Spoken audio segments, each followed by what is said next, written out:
بہت زیادہ خود غرضی کا شکار ہو گیا، اسے اپنے نفع نقصان کی پڑی ہوتی ہے۔ وہ یہ نہیں دیکھتا کہ اگر میں چاہوں تو کسی کا بھلا بھی ہو سکتا ہے، یا جتنا میں فائدہ اٹھا رہا ہوں اس میں سے میں کسی کا بھلا کر دوں۔ اور یہ بھی ہوتا ہے کہ جب انسان کو یہ پتہ چل جائے آج کے دور میں کہ کون سچ پر ہے، کون حق پر ہے، اس وقت بھی وہ ایسے کسی شخص یا فریق کا ساتھ دینے سے گھبراتا ہے۔ کیوں گھبراتا ہے؟ اس کی بنیادی چند ایک وجوہات ہیں کہ اس کو یہ ڈر ہوتا ہے کہ اس سے مجھے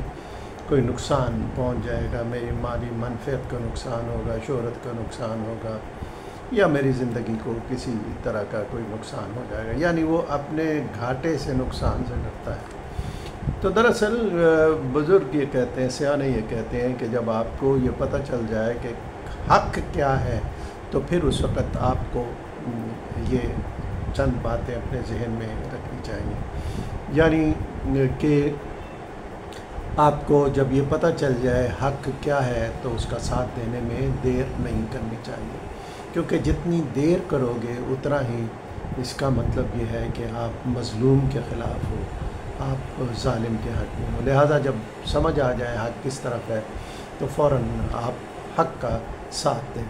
اور حق کا ساتھ دینے میں کسی چیز، عہدہ، دولت وغیرہ کسی قسم کی کوئی پرواہ نہ کریں۔ اگر حق کا ساتھ دینے میں یہ چیزیں جاتی بھی ہیں، نقصان بھی ہوتا ہے، تو آپ کو اس نقصان سے بے پرواہ ہو جانا چاہیے، یعنی آپ کو کسی قسم کے کسی نقصان کی پرواہ نہیں ہونی چاہیے، کیونکہ حق آپ کے سامنے آشکارا ہو گیا۔ اب انسانی طور پہ، دینی طور پہ حق کا ساتھ دینا آپ کے لیے لازم ہو جاتا ہے۔ اگر یہ پتہ چل جائے کہ انفرادی طور پہ میں یہ سمجھوں کہ جو بات میں کہہ رہا ہوں وہ غلط ہے، جو دوسرا شخص بات کر رہا ہے وہ درست ہے، میں جس چیز کا دعویٰ کر رہا ہوں میرا دعویٰ غلط اور دوسرے کا درست ہے، تو مجھے اس کو تسلیم کرنے میں دیر نہیں کرنی چاہیے، اور اپنی طرف سے جو میں نے غلطی کی اس پہ مجھے دوسرے سے معافی مانگ لینے میں اور ندامت کا اظہار کرنے میں دیر نہیں کرنی چاہیے۔ یہ یاد رکھیں، جتنی دیر ہوگی اتنا ہی ضمیر بوجھل ہوگا اور پریشانی ہوگی، لہٰذا فوراً ہی معافی مانگنے میں دیر نہیں کرنی چاہیے۔ بعض معاملات ایسے ہوتے ہیں کہ جس میں جان جانے کا بھی امکان ہوتا ہے، تو لہٰذا ایسے موقع پر بھی دانا یہ کہتے ہیں کہ آپ کو کسی قسم کی ہچکچاہٹ نہیں ہونی چاہیے۔ جب حق سچ سامنے آ گیا ہے تو جان دینے سے بھی پرواہ نہیں کرنی چاہیے، خواہ آپ تعداد میں کتنا ہی قلیل کیوں نہ ہو، دشمن کے مقابلے میں، دوسرے کے مقابلے میں کتنے بے آسرا اور کم وسائل کے حامل ہی کیوں نہ ہو۔ آپ کے سامنے کربلا کی مثال ہے جس میں حضرت امام حسین علیہ السلام کے ساتھ 72 جانثار تھے، اور ان کے پاس عام سی تلواریں اور گھوڑے اور تھے جس پر وہ جنگ کر سکتے تھے، جبکہ ان کے اوپر پانی بھی بند کر دیا گیا، اور اس کی وجہ سے آپ کو معلوم ہونا چاہیے کہ جب کوئی کھانا پینا 3 دن تک نہ ہو تو جسمانی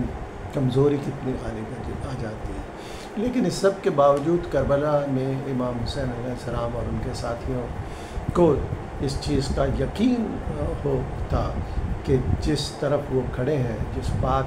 پر وہ ڈٹے ہوئے ہیں، اور جس بات کو وہ دشمن کو بتانا چاہ رہے ہیں، سمجھانا چاہ رہے ہیں، وہ حق اور سچ ہے، لہٰذا وہ اس پر